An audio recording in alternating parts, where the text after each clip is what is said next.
नमस्कार, मी जयेश गोंडे आणि तुम्ही पाहता संवाद महाराष्ट्र न्यूज। आपण पाहणार आहोत वाडा तालुक्यातील कुडूच येथील नॅशनल इंग्लिश स्कूलमध्ये स्वराज्य प्रतिष्ठानच्या वतीने आयोजित करण्यात आलेल्या भव्य स्वराज्य रत्न पुरस्कार व गुण गौरव समारंभाचा विशेष आढावा। स्वराज्य प्रतिष्ठानचे संस्थापक अध्यक्ष ॲडव्होकेट मनीष पाटील यांच्या 50व्या वाढदिवसानिमित्त आयोजित या कार्यक्रमात विविध क्षेत्रातील मान्यवरांचा सन्मान करण्यात आला। यावेळी पालघर जिल्ह्याचे पद्मश्री पुरस्कार विजेते आणि प्रसिद्ध तारपा वादक विकल्या लाडक्या धिंडा यांना स्वराज्य रत्न पुरस्कार प्रदान करून गौरवण्यात आले। तसेच महाराष्ट्र राज्य महावितरण कंपनीचे संचालक धनंजय औंढेकर यांनाही स्वराज्य रत्न पुरस्काराने सन्मानित करण्यात आले। तसेच यावेळी MPSC व विविध स्पर्धा परीक्षांमध्ये उल्लेखनीय यश मिळवलेल्या गुणवंत विद्यार्थ्यांचा सुद्धा गुणगौरव मूर्ती पुरस्कार देऊन सत्कार करण्यात आला।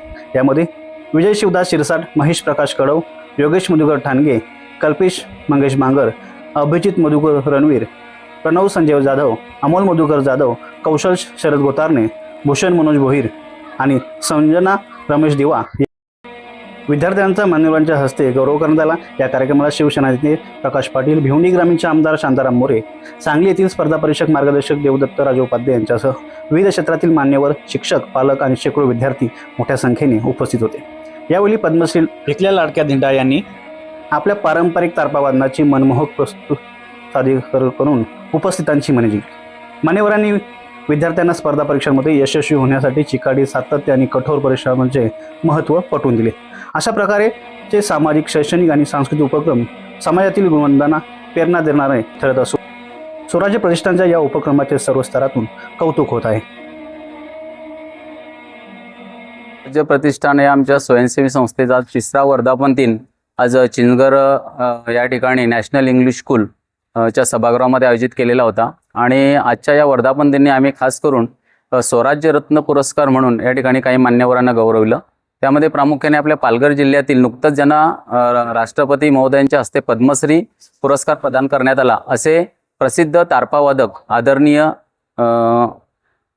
भिकल्या लाडक्या धिंडा उर्फ बाबा हे आमच्या विनंतीला मान देऊन या ठिकाणी उपस्थित राहिले आणि त्यांना प्रमुख मान्यवरांच्या उपस्थितीमध्ये स्वराज्य रत्न पुरस्कार देऊन गौरवण्यात आलं।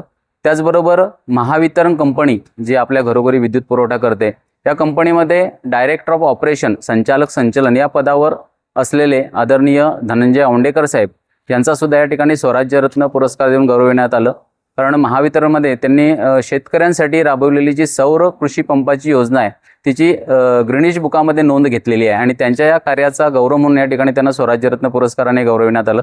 त्याचबरोबर काही विद्यार्थ्यांनी महाराष्ट्र लोकसेवा आयोगाच्या परीक्षाच्या माध्यमातून किंवा अन्य काही पोलीस भरतीच्या माध्यमातून स्वतः कठोर परिश्रम करून, मेहनत करून आणि जे यश मिळवलेले त्यांची वेगवेगळ्या पदांवर निवड झालेली आहे अशा विद्यार्थ्यांना सुद्धा या ठिकाणी आम्ही गुणवंत गुणगौरव पुरस्कारामध्ये त्यांचा गौरव केला।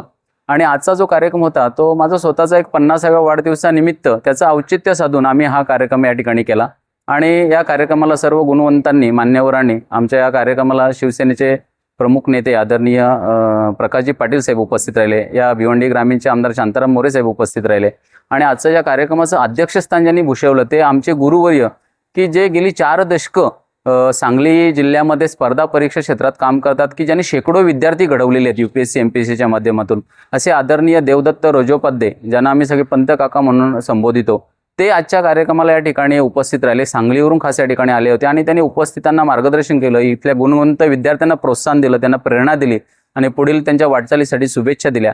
अशा या व्यासपीठावरील मान्यवरांच्या उपस्थितीमध्ये आजचा हा कार्यक्रम संपन्न झाला। कार्यक्रमासाठी उपस्थित असणारे आमचे सर्व मित्रमंडळी, नातेवाईक, कार्यकर्ते, ग्रामस्थ या सगळ्यांचा या ठिकाणी मी आभार मानतो। सगळ्यांच्या सहकार्याने चांगल्या पद्धतीने असा हा गुणगौरव सोहळा या ठिकाणी संपन्न झाला। पुरस्कार प्राप्त व्यक्तींचा सन्मान केला, समाजाला काय संदेश द्या? बघा, आदरणीय भिकल्या धिंडा काका जे आहेत ते जव्हारसारख्या आदिवासी भागातून आलेत आणि नुकतं मागील आठवड्यात त्यांनी पद्मश्री घेतलं, परंतु यापूर्वी त्यांची समाजाने दखल घेतलेली नव्हती। आज त्यांचं वय 82 वर्ष आहे। तारपावादक म्हणून ते आपल्या जिल्ह्यामध्ये प्रसिद्ध आहेत, राज्यभर जातात, परंतु जेव्हा त्यांना पद्मश्री पुरस्कार दिला तेव्हा संपूर्ण राज्याने आणि राष्ट्राने त्यांची दखल घेतलेली आहे। मग असं व्यक्तिमत्व कुठेतरी समाजामध्ये समोर आणावं आणि समाजातल्या जे शोषित, दुबळे आहेत, दीनदलित आहेत त्यांना त्यांच्यापासून प्रेरणा मिळावी हा आमचा या मागचा उद्देश होता की एका आदिवासी भागातील अक्षरशः म्हणजे झोपडीमध्ये राहणारा माणूस की ज्याची केंद्र सरकारने दखल घेतली आणि राष्ट्रपतींच्या हस्ते त्यांना पद्मश्री हे जे आपले पद्म पुरस्कार दिले जातात, सर्वोच्च नागरी पुरस्कार, त्याच्यातली ती पहिली पायरी आहे. आणि त्याच्या पुढे जाऊन त्यांना मग पद्मविभूषण, पद्मभूषण आहे किंवा भारतरत्न सारखे पुरस्कार, यासाठी आम्ही त्यांना या ठिकाणी स्वराज्य प्रतिष्ठानच्या वतीनं शुभेच्छा देऊ इच्छितो.